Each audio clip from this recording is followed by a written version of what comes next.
Black Panther, a groundbreaking comic book series, marked a significant milestone in the history of comics by featuring the first major black superhero.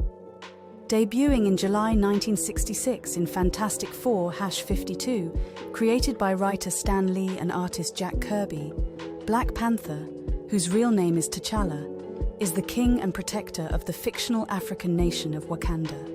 This introduction was not just a creative endeavor, but also a cultural statement, occurring during a period of intense civil rights activism in the United States.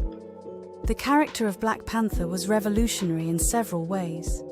He was the first black superhero in mainstream American comics, embodying strength, intelligence, and nobility.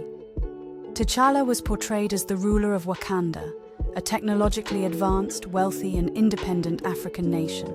This depiction was a stark contrast to the common stereotypes of Africans prevalent in Western media at the time. Black Panther's character broke barriers and challenged perceptions, paving the way for more diverse representation in comics. Before Black Panther, there was Lion Man, a lesser-known but historically significant character. Created by Orrin C. Evans, Lion Man appeared in the first and only issue of All Negro Comics in 1947. Lion Man, a college-educated African scientist, was the first black main character in a comic book. Although less famous than Black Panther, Lion Man holds the distinction of being the pioneer in this arena. The emergence of Black Panther, however, marked a turning point in the portrayal of black characters in comics. His significance extends beyond the boundaries of the comic book world.